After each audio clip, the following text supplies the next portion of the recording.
दोस्तों, मैं एक बात तुमको बताना चाहता हूँ। कहानी सुनाता हूँ आपको। एक गांव में माता पिता रहते थे। उसकी अकेली संतान थी और 4 बहनें थी। 4 बहनों की सबसे छोटा बेटा था। उसने कैसे न कैसे करके सबकी शादी वादी कर दी। कर्जे में डूब गया।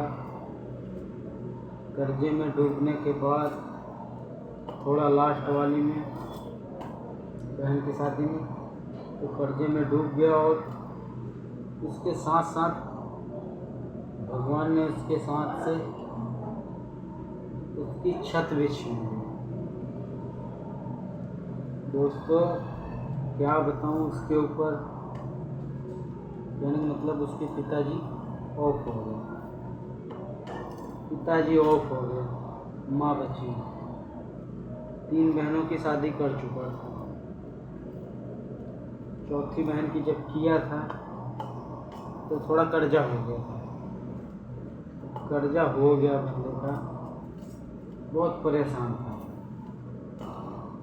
कहीं काम पे जाता, मजदूरी करता, उसको भी कर्जा भुगत नहीं पाया। बहुत टाइम हो गया। बहुत परेशान हो गया। और जब बरसात हुई उसका घर भी टपकने लग गया और गिरने लग गया। कच्चा ही घर था।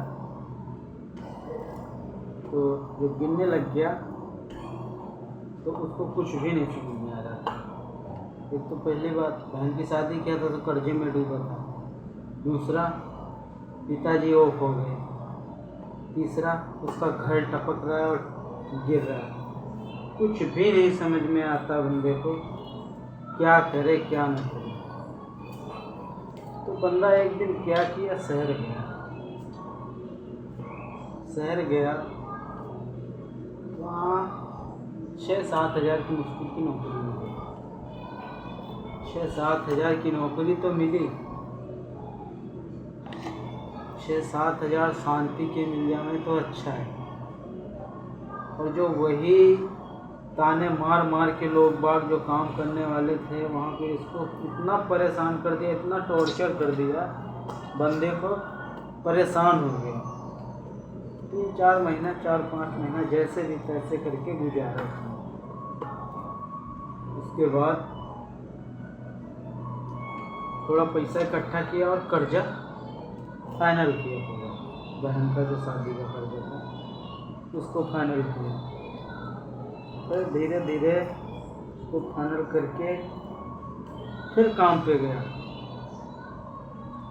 दूसरे शहर गया तो वहाँ भी लोग अच्छे नहीं। वहाँ भी यही था। तो एक बंदा मिला उसको, कहता भाई ये दुनिया है तो दुनिया यही करेगी। तो दुनिया के हिसाब से मत चल, अपने हिसाब से चल। ये सोच, ये काम करके मुझे कारीगर बनने का है। और जब कारीगर बन जाएगा तो तेरे को रिस्पेक्ट, इज्जत आराम से मिलेगी। और तू भी इज्जत किसी की करेगा तो मिलेगी। तो भाई करता रहा। तो काफ़ी टाइम हो गया, 1.5-2 साल हो गए करते करते एक कंपनी। तो कारीगर बन गया। अच्छा खासा 10-12 हज़ार रुपये कमाने लग गया। 10-12 हज़ार रुपये कमाने लग गया। तो जो माँ थी उसकी घर में तो अकेले थी। वो यही सोच रही थी कि अब इसकी शादी कर दो तो अच्छा रहेगा। मेरे से इतना काम धंधा होता नहीं, और शादी कर दूंगी तो ये भी थोड़ा सही हो जाएगा और घर में थोड़ा हाथ बटाने वाले भी आ जाएंगे। भाई शादी कर दी। अब शादी कर दी लड़के की, तो अब शादी तो हो गई। 2-3 महीने बाद फिर परदेश गया शादी के बाद। पैसा अच्छा खासा कमा खा रहा था। थोड़ा पैसा अपना बचा रहा था, थोड़ा बीवी को दे रहा था, थोड़ा माँ को दे रहा था, वो घर चल सके। भाई ऐसे होते करते माँ और बहू में लड़ाई हुई। माँ और बहू में जब लड़ाई हुई तो माँ बोलती है कि भाई तू ऐसे करेगी जो मेरे हिसाब से नहीं चलेगी तो भाई घर नहीं चलेगा। तो माँ भी एक तरफ से अच्छा ही समझाती हैं लोगों को, इसलिए अच्छा समझाती हैं कि जो वो टाइम वो बीत चुका है उनके साथ में, वो ये नहीं चाहती हैं कि मेरे वाले आने वाले औलादों के ऊपर ऐसा बीते करें। अब भाई माँ तो यही समझा रही, बहू है तो बहू नए तरीके की है, तो वो अपना एटीट्यूड दिखा रही है। भाई नई नई ख्वाहिश है, नए नए अरमान है, नई नई जगह पे जाने का है, नया नया घूमने का, नया नया पहनने का है। तो फिर नया नया पहनोगे, घूमोगे, तो घर के हिसाब से देख के नहीं चलोगे तो दोस्त सक्सेस नहीं हो पाओगे, क्योंकि बस नया नया पहनने और खाने के लिए रह जाएगा, बाकी तो आगे कुछ रह नहीं जाएगा। क्योंकि जितना कमाएगा 10-12 हज़ार रुपये इसकी सैलरी है, तो उसकी तो बेस्ट ऐसे ही जाएगी, घुमाने और खिलाने और पहनाने में चला जाएगा।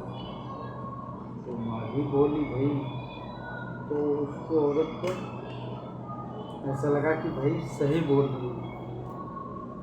लड़का आया, शहर से वापसी आ गया तो घर में कलेश हो रहा था। तो उसने देखा, अब उसके सामने हुआ तो फिर वो भाई, अब उसको ये नहीं समझ में आ रहा था कि बीवी का सपोर्ट लूँ कि माँ का सपोर्ट लूँ। तो आप लोग बताइए किसका सपोर्ट लेना चाहिए इसको, माँ का या बीवी का? ठीक है।